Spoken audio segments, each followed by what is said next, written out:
My name is Ruby Price, and today we're here to review the first modern Las Vegas Grand Prix. Joining me today, we have Jawad Yaqub from Hit the Apex. He says hello, he's just on mute. Sorry. Hi, everyone. Aaron Harper from AHGP, Morning. and F1 expert Alex Booth. Hello. Before we get into the episode, we must thank our sponsor for this episode, BetOnline. BetOnline is your number one source for all your betting needs. Get the latest odds, lines, and matchup reports for your baseball, boxing, golf, and more. BetOnline continues to be the fastest and easiest way to place your wagers, including live betting and your favorite casino and card games available to play right from your phone. Head to the website or use your mobile device today to sign up and get in on the action. Remember to use the promo code BELIEVE, that's BLEAV, for your 50% welcome bonus on your first deposit. Bet online, where the game starts, and also be sure to follow us on our social channels at Grid Talk UK to stay up to date with the show. So after a shaky start to the Grand Prix weekend, let's not beat around the bush here. I think we can all agree, though, that today's race in Las Vegas was an enjoyable one, an enjoyable debut at least, with lots of on-track battles, drama all the way to the finish line. Max Verstappen did obviously end up taking an 18th win of the season, and for the second race in a row, Perez losing a position on the final lap of the race. I'll come to you all individually, though, for your thoughts on the Las Vegas Grand Prix weekend, whether that's the on-track action or everything else surrounding it. Let's start with you, Jawad. Yeah, I agree about the race itself today, kind of redeeming all the other nonsense that happened over the weekend, certainly with the Thursday practice, or Friday as it was in every other time zone.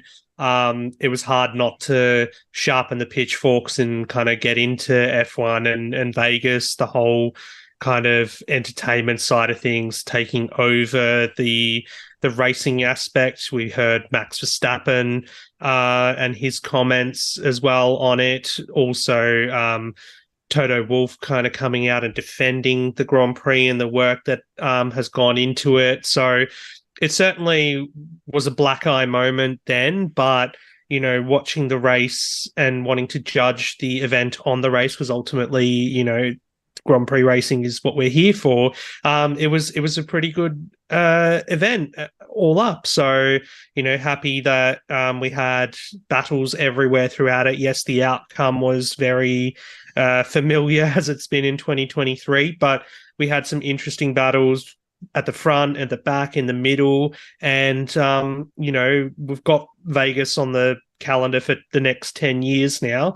I'll be interested to see how it evolves in that time. Will we see support categories introduced in the future just so we get more rubber on the track? Because, of course, grip was an issue. Maybe we won't. So then we'll continue having low grip races, which will make all the cars dance around and do funny things on the opening lap, as we saw and we'll talk about. So overall, the race itself kind of redeemed the blemishes and the black eyes of earlier in the weekend in my eyes. But, I have my thoughts on, street circuits, and, I can reserve that for another time.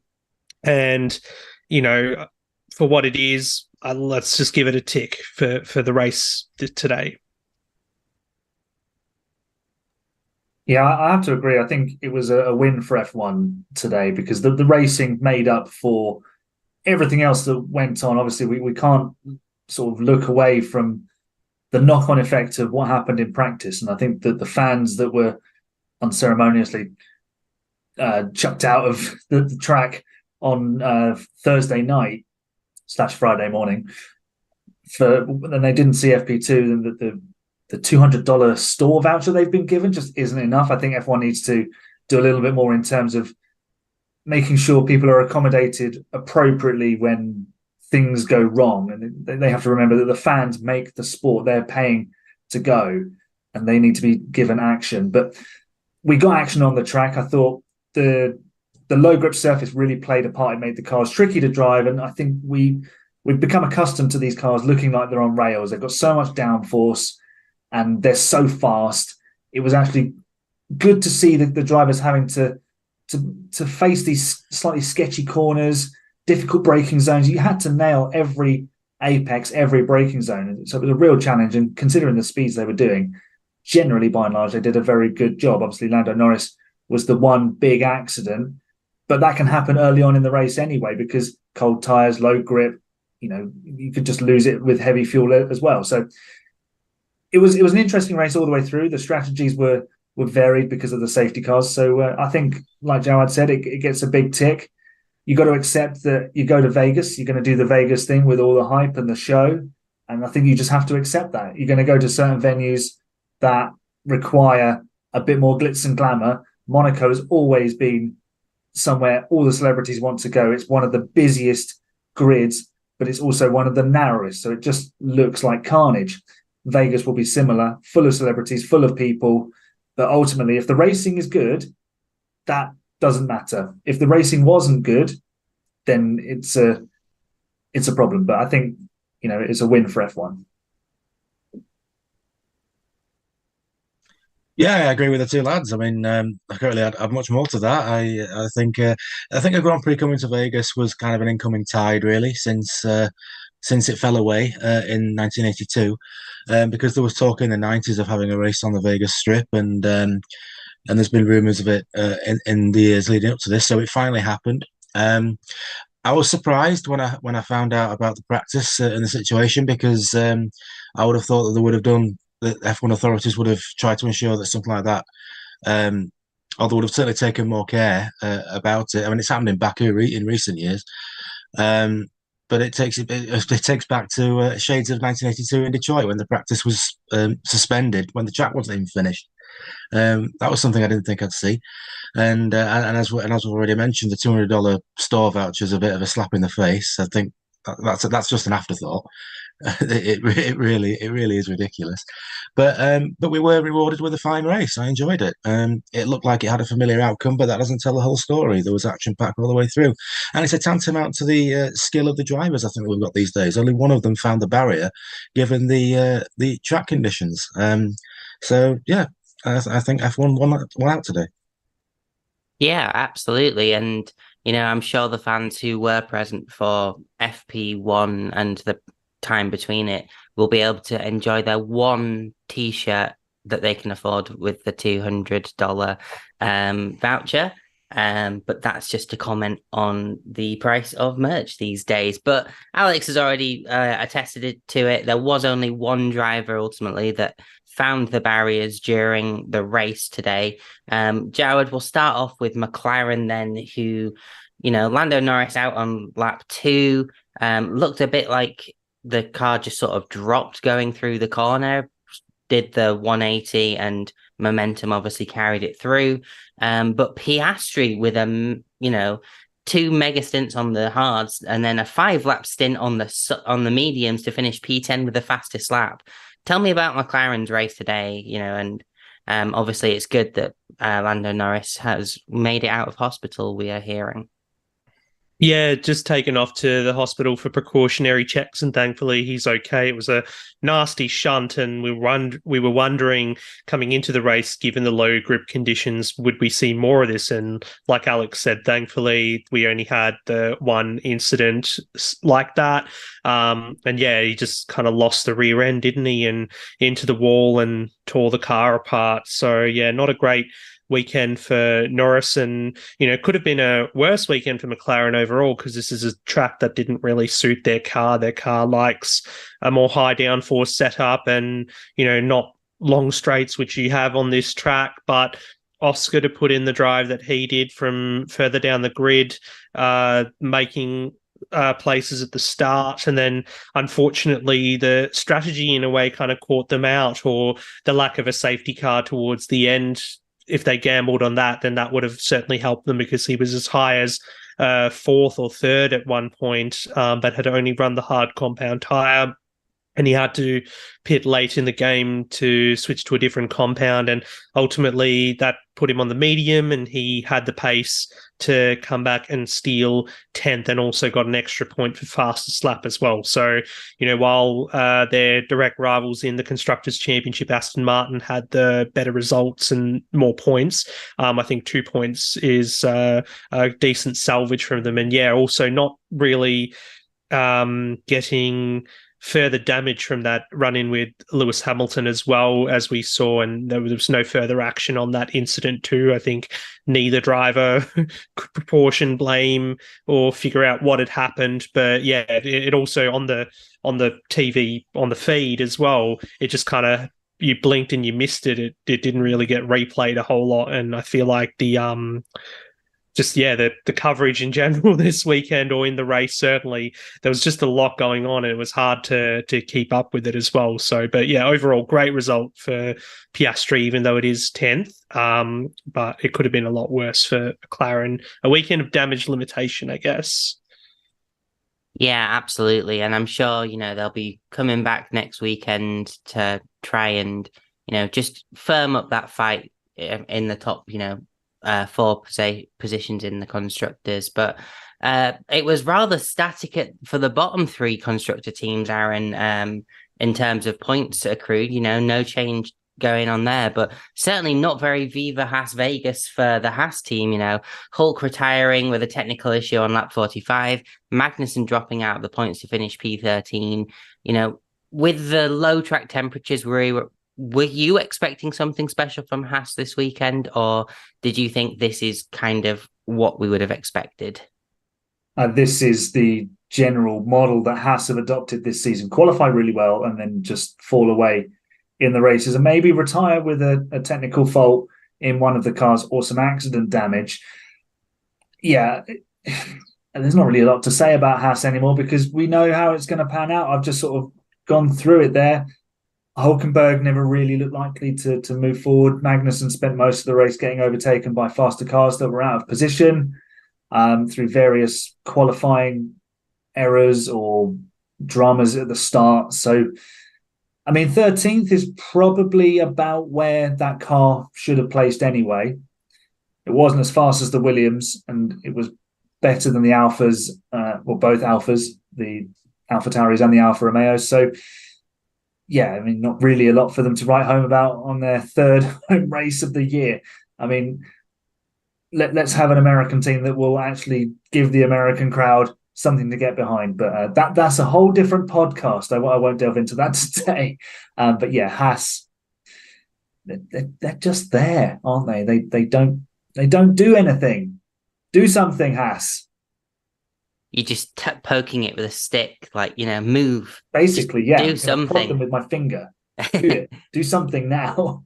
Yeah, there has to be a change, I believe, for probably not the next season. They're just going to wait. I reckon most teams are waiting out the regulation changes. But Alex, looking at AlphaTauri then, they didn't really seem to be able to leave an impression in terms of being on the feeds at all.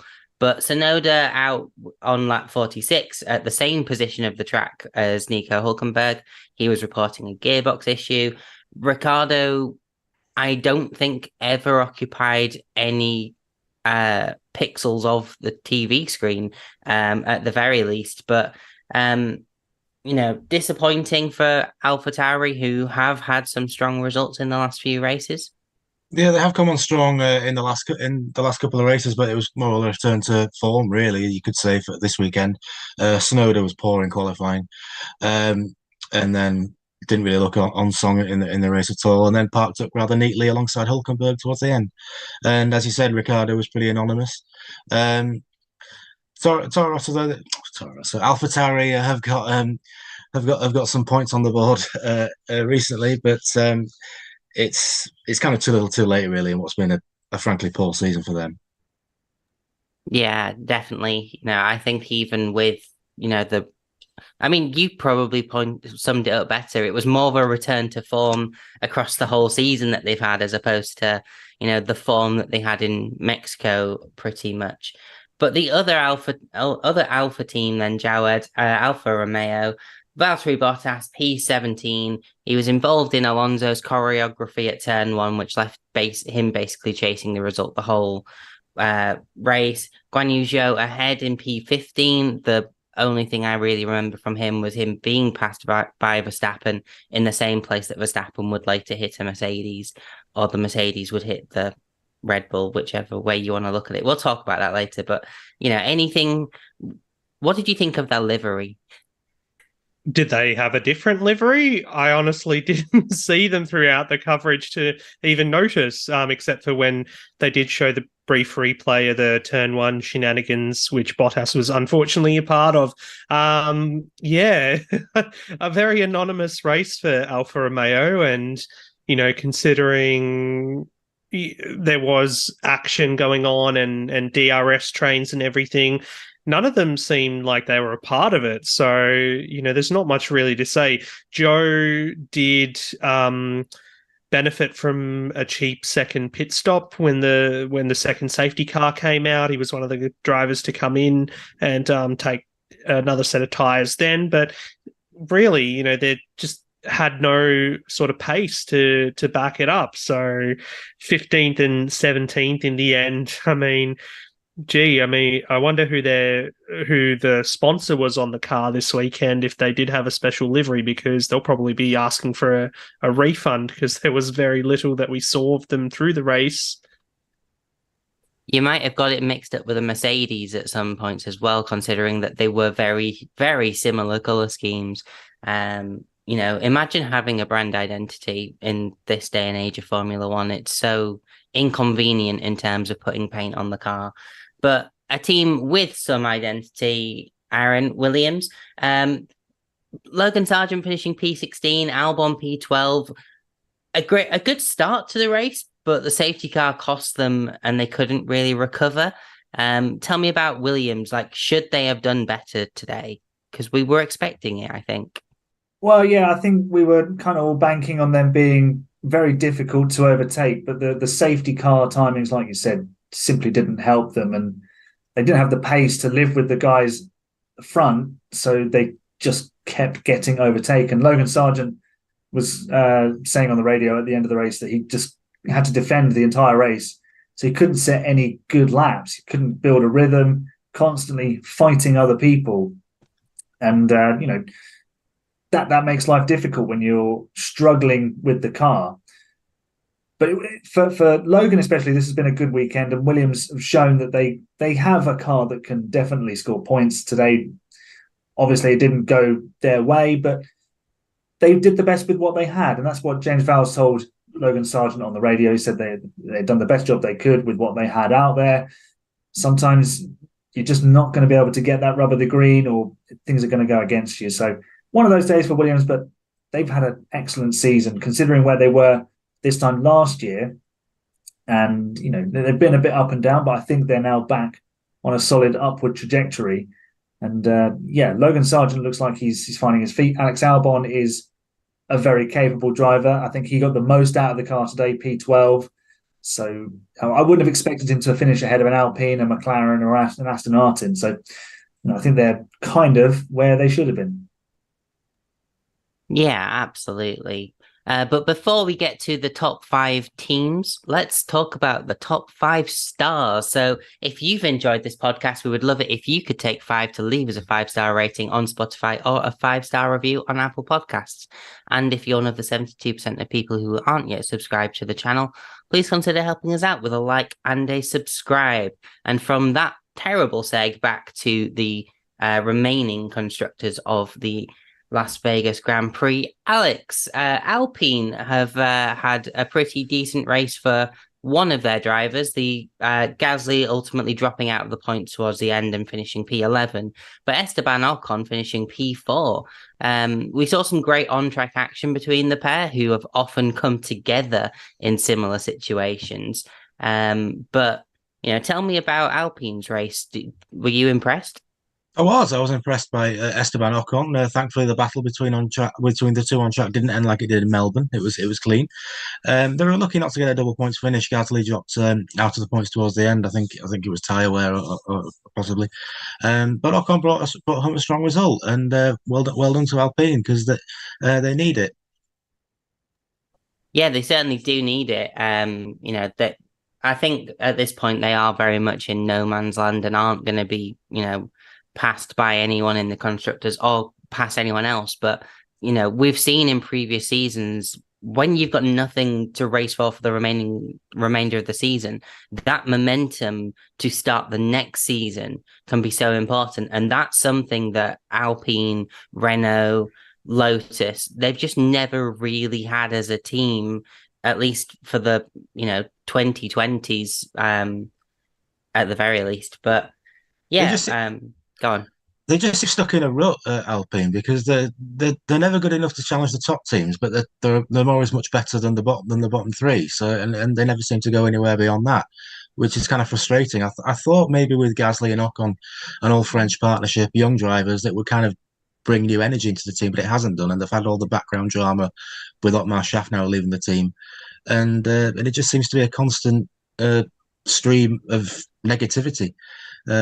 Maybe next season might be different, but we'll see. Maybe we'll see.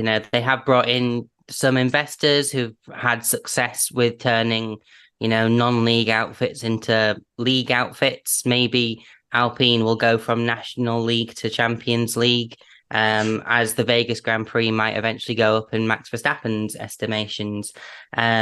But Jawad, looking ahead then at Aston Martin, Alonso P9, Stroll in P5. He was almost my vote for driver of the day.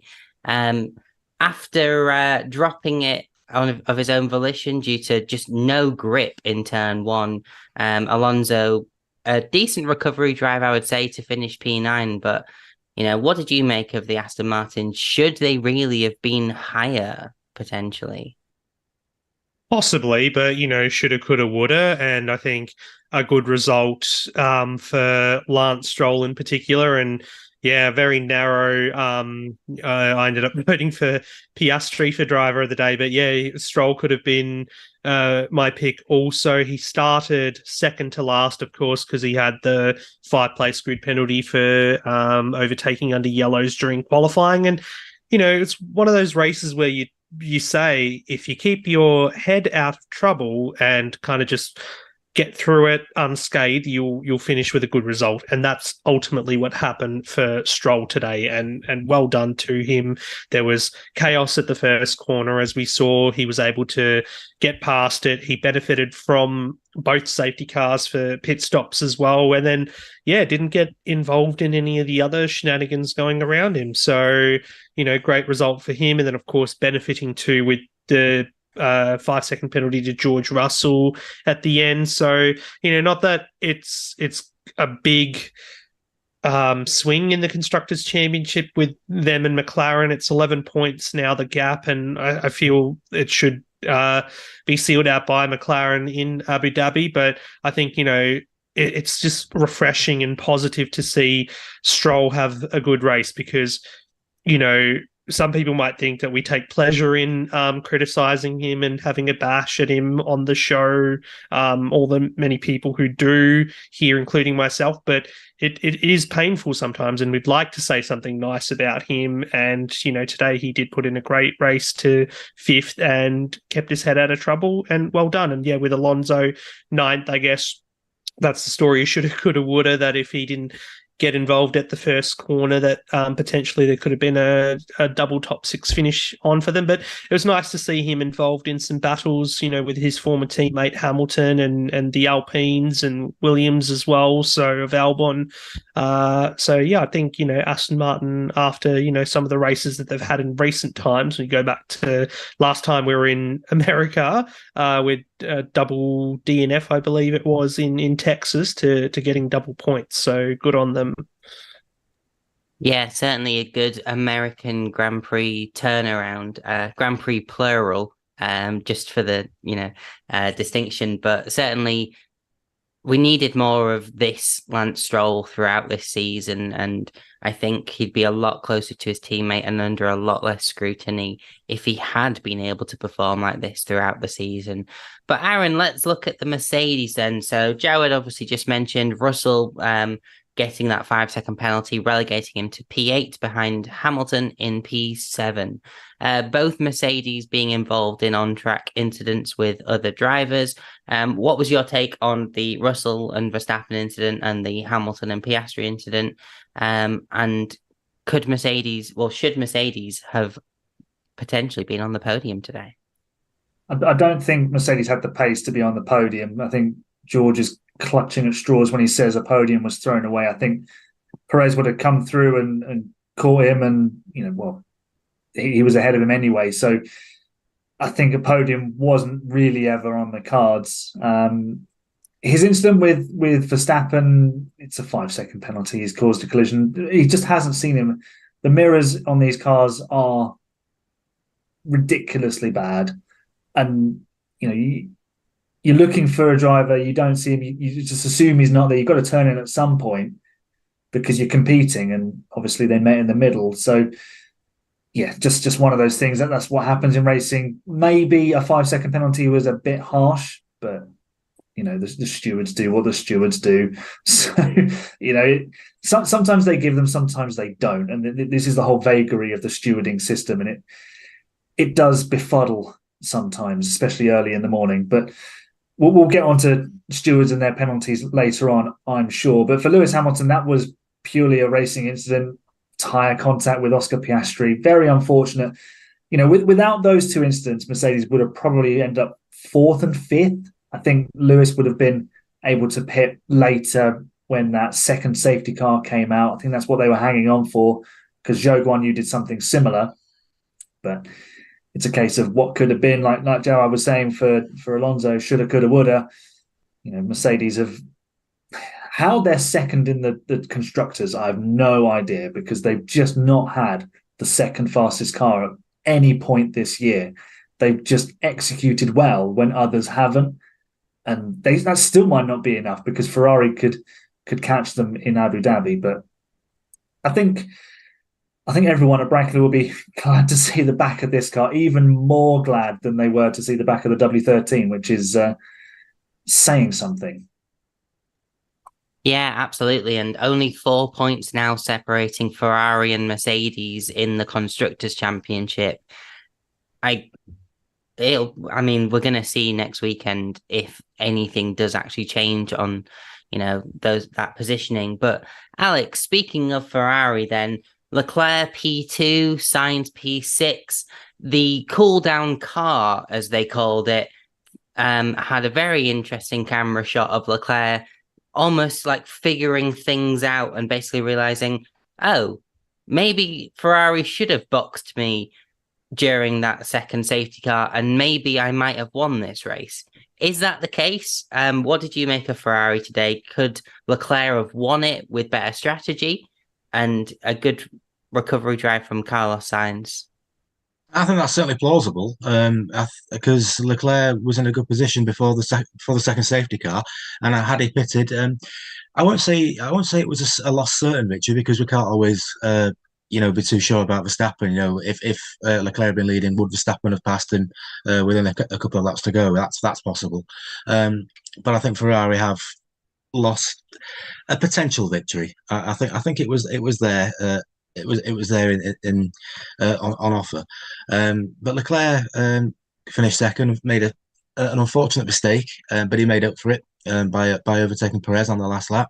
I'm not sure how well that'll go down at Red Bull, or whether they will notice. I'm not sure, but yeah, it was an impressive drive from Leclerc. Shame that he couldn't transfer pole position into a victory again. I think it's 12 in a row now. He's gone pole position and not converted it into a win. I know it's hard given the pace of Verstappen at Red Bull, but it gave us an interesting race. It was interesting at the start with Verstappen and Leclerc. I think it was clear that it was a bit of a dive bomb, and a 5-second penalty was going to be the outcome. I mean, if he hadn't have got one, it might have been. I think that would have been controversial, which we'll probably get onto on the next topic. But yeah, a good performance, and I can answer Aaron's question actually as to why Mercedes are second in the championships, because of Ferrari's unreliability, you can say, as well. I mean, Leclerc retired in Bahrain right there at the start of the year. We've had Sainz non-starting, I think, in Qatar, and it's just little things like that. Whereas Mercedes have had more reliability on their side. On pure pace, Ferrari deserves to be second in the championship. I mean, on pure pace alone, Ferrari arguably should have won many championships, but pure pace alone, as we've seen, doesn't do it. And last season, of course, it was their reliability that let them down amongst Red Bull sorting out their reliability issues. But you've obviously mentioned the turn one incident. Before we get on to talking about Red Bull, I'm actually going to come to Jawad and Aaron just to sort of, get some more thoughts regarding obviously what happened at turn one and the penalty situation regarding it. Because, of course, we saw Max Verstappen not quite ahead of Leclerc going into turn one. Both of them ended up off the circuit, and Max has ultimately benefited from the whole incident. Jawad, in usual circumstances, we've just seen the stewards ask the teams to swap the drivers around. Is that what should have happened today, or do you think the 5-second penalty was the right decision ultimately? I would have there's plenty of room on the track. There's plenty of straights to swap the positions around. Did the stewards actually send them a message to swap them around or not? That's what I'm unclear about, because from the messages from GP, Max's engineer, and the lack of communication that was broadcast by Max, it kind of was clear that he wasn't intending on swapping the positions anyway. And then when the penalty did get handed down, ultimately, his reaction was that of, oh, well, it doesn't matter to me because I'm Max Verstappen in a Red Bull. I've got all the confidence in the world. Some might say arrogance, but confidence in the world to kind of nullify that. So, in that respect, when you look at it all, it looks like even the 5-second penalty didn't really justify the crime in a sense. I mean, you can look at the onboards. He wasn't in control of his car. He was kind of scrambling with the steering wheel. And ultimately, whether that kind of won or lost the race for Leclerc as well is questionable. But I would have thought that, you'd hand back the position when it was next available, and potentially under the safety car too, because we did have a safety car not too long after that for a separate incident. So, it doesn't matter in the end, because even though he got the 5-second penalty, and there was numerous opportunities for Leclerc to get ahead, Verstappen still won. So it's a tricky one. And as we know, we can't really, give more severe penalties over, the outcome of an incident, as we've talked about here. So I think, just the whole debate of consistency around stewarding, what Aaron was saying earlier as well, what's clear cut and whatnot, it's still not quite clear, is it? Yeah, certainly not. Aaron, feel free to respond to any of those points as well that Jawad's made. But I guess my question is, is a 5-second penalty for forcing another driver off the track and gaining their position warranted? Yes, it is. Is it severe enough? It's not severe enough, though. I mean, we've seen this earlier in the season. Just go back to Texas, where George Russell overtook Oscar Piastri off the track. I think it was in the sprint, and picked up a 5-second penalty. Just disappeared up the road. So they're working around it. This whole thing has highlighted.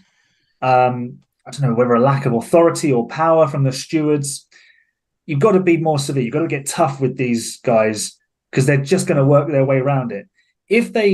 I saw someone say on Twitter or X or whatever Elon Musk wants to call it now, that, maybe they should go the IndyCar route, that every penalty is a drive-through. And you will find that drivers then rein it in. They make sure they don't get involved in things. It'll clean up the racing. The move itself from Verstappen, I wasn't impressed by. I really wasn't. That's not the move of a world champion. He basically practiced it yesterday in qualifying on Esteban Ocon, and then pulled it off with Leclerc into turn one. Yes, he got a better start, but it's such a short run to the first corner. Leclerc covered the line. It made it very difficult for Verstappen to get through. Verstappen just barged his way through. I mean, if you were in a shopping queue and you pushed someone to the floor because you wanted to get out the door first, you wouldn't get served. You would be asked to give back the space. I'm using a bit of a metaphor here, but there would be consequences for your actions, and I think they'd be fairly severe, and there'd be condemnation from the people around you looking at you, and you'd have to deal with the shame. But in this scenario, he's almost got away with it because you can work around it. What was kind of interesting was the fact that he wasn't able to escape, and he did have to come back through the field, and he still won the race. So he served the penalty and still won, which I think fine. But I think also these penalties need to be tougher because the teams will just continue to work around them. It's like with the implementation of the cost cap rules, of development things, with the power units. If they're not going to regulate these things robustly enough, the teams will just continue to take the mickey out of it and just gain advantage and work around it. All the teams are guilty of it. And it comes back as well to the Carlos Sainz engine penalty that he had to serve this weekend. Yes, it was completely unjust because it was not his fault, but life's unfair, unfortunately, and common sense isn't implemented into the Formula One rules, as Martin Brundle has said. So you just got to get on with it. And the thing is, if there's been criticism of Toto Wolff maybe being against the free power unit, if it was the other way around, Ferrari was saying, no, we don't want Mercedes to have a free power unit. You want that competitive advantage. So, the teams will just continue to work around these things, play the rules to their own advantage. And the stewards just need to be tough with them. And unfortunately, I don't think that'll ever improve until they go professional. Yeah, it was obviously, unfortunate for Sainz to have the damage that caused the need to replace a power unit element. But ultimately, as you just said, like if they'd given the inch there, I think every team would have tried to force a scenario where they get a fresh power unit element for this weekend, or maybe even just deliberately drive into a wall in Abu Dhabi and get one and blame it on the FIA. But Alex, then we've obviously talked about the penalties and stuff like that, but looking at Red Bull, then P1 for Max Verstappen, P3 for Checo Perez. Was Perez caught napping by Leclerc on both occasions that he was passed? I think he was, especially the first one, because that just seemed like a sort of lazy dive down the inside, really. It's like Perez just didn't see him coming. And as Martin Brundle said in the commentary, Perez should have used the opportunity to kind of build a gap, and he didn't. And if I was Christian Horner, I would have been disappointed that the team lost a 1-2 today. I know they've won the Constructors' Championship by a margin, but the perfectionists, you're not going to want to lose a 1-2 finish on the last lap. And so that's kind of like cast a cloud on what would have been another masterclass day from Red Bull, really, forgetting what happened at the first corner and all that sort of stuff. It was another stunning, another great drive from Verstappen. We can't deny that. But Perez should have been P2, given what happened with the safety car scenario that cost Leclerc track time. It should have been a 1-2 finish, and Leclerc stole it right on the last lap. Yeah, the benefit at the very least, though, is that whilst they may not have had a 1-2 in the race, they have now secured the 1-2 in the championship, with Hamilton needing to outscore Perez by 6 points in this race. And instead, Hamilton has finished P7 and Perez has finished on the podium. So I think case closed, that's settled. Now everyone has to look for another reason for Perez to lose that seat during the off season. But we'll get to the driver of the day then. So the official Grid Talk driver of the day goes to Esteban Ocon. A very solid performance, some good on-track fighting, and keeping it out of his teammate's car as well. But Jawad, let's start off with you. Who was your driver of the day? Do you agree with Ocon, or would you give it to someone else? Like I alluded to earlier, I did vote for Oscar Piastri as driver of the day, just to recover his race and get back into the points. And that final stint was really something else, considering it was a circuit that, wasn't suited to the McLaren. But, it would have been a flip of a coin if I gave it to him or Lance Stroll on this occasion. Yeah. And Aaron? Sensing some Aussie bias there from Jawad. But I'm here for it. My driver of the day is Charles Leclerc. I thought he drove a beautiful race. It looked like Verstappen was just going to run off into the distance and win it by a canter, but Leclerc made a real fist of it. And that move on Perez late in the race was superb. At the time, I didn't think he was quite close enough, and then he just sent it. And I think that's what we were all looking for at this race. A big braking zone, just send it. Just go for it and have some fun. There's nothing really on the line anymore. All the titles are sewn up, so they can just go and have some fun. I thought Leclerc did an excellent job. And Alex? I'm going to go with Lance Stroll, a driver who's been under a lot of criticism in recent months, justifiably. But it was a mature drive for him today, and going from 19th to 5th, brilliant. Absolutely. Yeah, last to first, well, not first, but last to fifth, give or take, performance from Lance Stroll today. And now from driver of the day to our panels of the day. Jawad, you are from Hit the Apex. Give us the pitch. Yeah, so just a pokey old podcast that talks about F1 and the Aussie Supercars Championship as well. You can find it on the usual podcast platforms such as the Apple, Spotify, Google. And you can find other work I do for a website called The Raw as well, through the links that I have around, on the Twitter handle, which is, or X handle, I should say, at Hit the Apex Media. So yeah, go check that out. And, I'll plug the Grid Talk merch as well if it's still available on Redbubble. We're looking at another merch store at the minute, but it is still there currently if anyone wants to go and grab themselves some end of the season merch for Grid Talk. Christmas is coming up. Who knows? You might want to get yourself a fan club element or something or other. You might want a mug, a coaster, a t-shirt. I think we've got stickers and all of that other stuff as well. And Aaron's delightfully modeling one right now. But we'll go to Aaron as well then. So from AHGP, go on, give us the plug. So AHGP is an F1 manager playing channel. So I'm currently playing as Mercedes, trying to take them back to the top. We've got the season finale of season 2 coming out tomorrow, which is Monday. And then we'll be cracking on with season 3. I'll be doing some live stream experiments with different things. We've started a randomized grid to see what happens there, where I'm managing Ferrari. And my drivers are Fernando Alonso and Esteban Ocon. And while we're doing that, we'll just chat some F1 as well. So you can find me there. You can find some of my written articles on f1chronicle.com and also on Planet Radio. Ooh, fabulous. Love a bit of Planet Radio. And Alex, is there anything you would like to plug at this opportunity? No. And on that note, Grid Talk is available on YouTube, where most episodes are recorded live, as well as Amazon Fire, Spotify, Google Podcasts, Apple Music, Verbal, and Pocket Casts.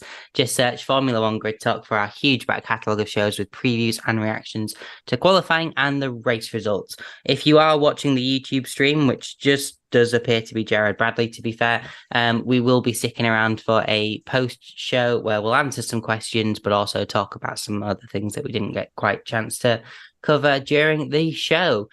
Please consider supporting the channel on Patreon so we can get better mics, lights, and recording equipment. And also make sure you subscribe to the first to know when each new episode is released. We'll be back soon with plenty more F1 content and, of course, the season finale in Abu Dhabi. Thank you very much for listening to the Grid Talk podcast presented by Bet Online, and goodbye.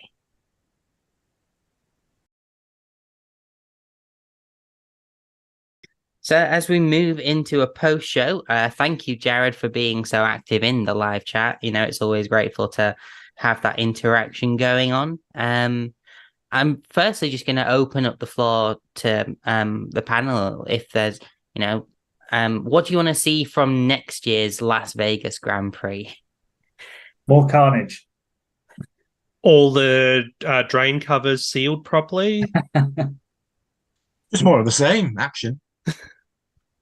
Yeah, I think it did well for the upside down pig that it is. I thought it provided some really good racing. Yeah, like the circuit itself, very uninspired. It's just ultimately the tour guide of Las Vegas. And, we've certainly seen more exciting layouts from less exciting locations. However, the racing itself wasn't half bad. I thought, as an observer, I'm not entirely sure how much people at the race will have enjoyed it. Particularly that end procession outside the Bellagio. I don't think I saw a single human being present for it. And like my thought really of comparing it to was the atmosphere that you get inside the stadium section of the Mexico podium. Like that's kind of almost what they were going for, but on spectacle level, whilst achieving none of the atmosphere of it, almost. I'm not sure if anyone else had that kind of feeling about it. Well, it just felt like you were wasting petrol driving him in a Rolls Royce out to the fountain for just the interviews and then bringing him back for the podium to where the pit complex is. So it just seemed a bit confusing what they were going for there with that. So yeah, I don't understand the significance of that either. It just seems silly. It did seem a bit out of place. Racing in Vegas. But they do the same in Miami, didn't they? They took them in the was it the police car or something? They took them in and just I don't know where they took them. Could have been 5 meters down the road. Because they did that thing with who was it? Shaquille O'Neal driving it, like literally about 15 feet, through the pit lane. Oh, in Texas. I don't know where it was. I think it was Texas 21 because he was stood on the podium next to the drivers and was still taller than them all. Yeah. Although bear in mind, Formula One drivers are generally small human beings. George Russell aside, basketball players tend to be rather tall. Yeah, I'm going to read a comment from Jared then. So this is obviously, I think, referring to drivers not seeing, cars coming up behind George Russell in Max Verstappen scenario.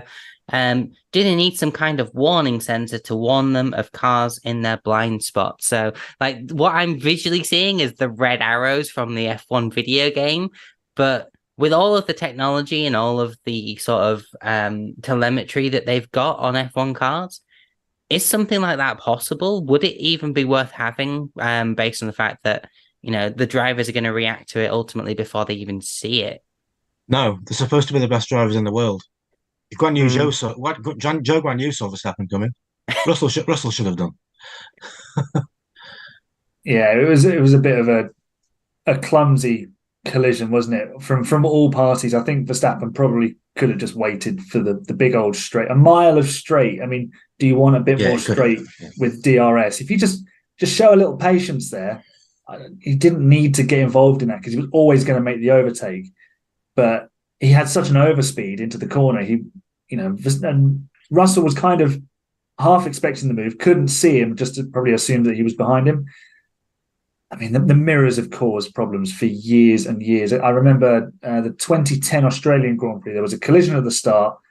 They showed the onboard, and Martin Brundle goes, "Well, it's just those stupid mirrors again." And they've changed them, and they're not worth the word, are they? They don't function the way they're supposed to, in the way you think a mirror should work. But like you say, Alex, they're the best drivers in the world. They should be able to figure this out for themselves.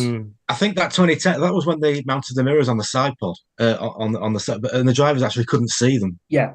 They were so far out wide, it was just like ridiculous. They were there just to satisfy the rules that they have to have mirrors, but they didn't actually work. No. And yeah, this is not sports cars where you have all those assists and tools in the car. They've got sensors in the GT3 cars, and I think that hyper cars or the prototypes have cameras as well. So yeah, like Alex said, these are meant to be the best drivers in the world. And yeah, it's all about your instinct and awareness. Why else do they do all the training that they do? It's part of the game as well, isn't it? Incidents happen. Yeah, incidents do happen, and they need to be policed accordingly, appropriately when they do happen. Sometimes that is going to result in a no further action because there is no driver particularly at fault. But sometimes, it needs to result in harsher penalties. And the incident, the other one from Jared, should it be a 10-second penalty for I think it's supposed to be any type of incidents or these type of incidents, but I think if it's just a time penalty, again, the drivers are just going to account for that and make that part of their calculated risk of, is the move I'm making going to cost me 10 seconds, or is it going to gain me over 10 seconds? And can I then, overcome that? But yeah, 10 seconds is penalties quite is a lot such a to thing. make up. I mean, you'd have to have a significant advantage to do that. I mean, particularly at the end of a race. Yeah. We've seen in previous years, Lando Norris, for example, in Austria, who overcame a 5-second deficit. Granted, he didn't have the penalty, but it was to get within 5 seconds of Hamilton in front of him to get that podium on the day. And 5 seconds seems to be, you can make that up in 2 laps, basically, with the cars the way they are these days and a fresh set of tyres. So I feel like, that have to adjust that to the specification of car and tyre that we're running at the moment. Anything to add, Alex, or shall we call it there? Well, no, I was going to say I agree wholeheartedly with what Aaron said in the podcast about the 5 second penalty and things. That's just there to be worked around. And a drive-through penalty would, when you got to serve it within 3 laps, would probably be more of a significant penalty. And like I said, like IndyCar do it as well. But there's a couple of things in IndyCar that I do agree with that F1 don't do, and I don't think F1 would admit it. To be perfectly honest, like with the qualifying, if you crash in qualifying, you lose your fastest lap, which doesn't happen in F1. Which obviously Leclerc would have lost pole in Monaco and Perez last year as well. So IndyCar have that right, and I think they have the penalty system right as well, which is not particularly good for an F1 fan. Yeah, F1 is too Some proud reform needed. Yeah, absolutely. And I think F1's just too proud to admit that there's other series that do things better than they do. Like MotoGP with the sprints. Yeah, they just force it through. They're like, yeah, we're doing sprints. Off you go. And it was just like, oh, okay, yeah, we'll crack on then. They soon got over it. And that's one of my other bugbears is I was watching the Brawn documentary, and I was watching it with my wife, and I was telling her about the FOTA thing. And, it's in no other sport do you get the competitors dictating what happens in terms of the rules and how they're applied and stuff. You don't get in football Manchester City and Chelsea and Manchester United going, actually, we want the goals to be bigger when we're shooting into them so we can score more goals. That just wouldn't happen. The organizations wouldn't allow it. But in Formula One, the teams seem to be allowed to dictate what happens. I don't like it. I think they should just be told, here's the rules, you work to them or around them, and we'll police them effectively, and you get on with it. You're told what to do, you go and compete on the track. But there's all this, you go back to the sort of lucky dip, the bartering on the radio in 2021, where there was pick your poison at Red Bull. Do you want to have the position but have a time penalty, or do you want to go back a couple of places? It just looks a bit amateurish, doesn't it? All a bit playground. It's like playing Deal or No Deal. Yes, they do have too much power. It's like all the Ferrari over Andretti joining, and they're all against it. It's not up to them. Deal with it. Yeah, that's absolutely. Just here's your cake, eat it, and if you don't like it, go away. Yeah. Well, that's the thing I was going to say when you brought up the Brawn reference is that, then if they don't like something, they'll threaten to make their own breakaway series, as we've seen on many and heard on many occasions in the past as well. So that's the thing is like, it'd be nice to have, I hate using the word dictatorship in reference to the FIA, but it would be nice to have a little bit more authority and power. It's like, well, these are the rules. There's no, grey area. It's black and white. You either follow it or you suffer the consequences. And the fact is, we haven't seen a lot of consequences, with things like track limits, the stuff with backing up in qualifying as well, which has been a, big bone of contention this season in particular, the last half of the season. It's just been ridiculous, and it just makes the sport look quite amateurish as well. So, but this is, the teams are like, well, this is what Formula One is. It's all about all the little tenths and hundredths of a second, and it's about all the advantages. It's like, well, it looks pretty rubbish from the outside. So, yeah. I can't remember who said it, but I think it was on Grid Talk. F1 almost needs to stop. I mean, I've said it plenty of times, but it wasn't me that made the actual point. But the whole point of, the race directors in the teams, I might be butchering this, but, they're the ones who are supposed, the sporting director, they're the ones who are supposed to know all the rules. They're the ones who aren't doing the race. The FIA, if they need to speak to someone due to an incident, needs to speak to them on the radio or whatever, not dealing with it after the race is finished, because, there might be mitigating circumstances to talk to a driver about. With me and Louis, on yesterday's show, we're talking about the maximum delta time thing in qualifying, that despite being introduced, I don't know how many races ago, every single time it's been breached has not resulted in a single punitive action. What's the point in having rules if you can just talk your way out of them? It does make a mockery, isn't it? And then they're like, oh, you can, the maximum delta time is caveated with, oh, have you had to let someone past? Well, it's qualifying. Of course, they've probably had to let someone past. So, it just builds the argument for one lap quali, because it's just, you do your lap and you get out of the way. You're not going to impede someone, because if you do, you're the only person on the track and you will get a penalty. You impede yourself. Yeah. So the whole maximum delta time it's very flimsy. And I think as well, with one lap quali, to change or to divert the subject, that in itself would be spectacular. Like, you've got some of the best circuits in the world.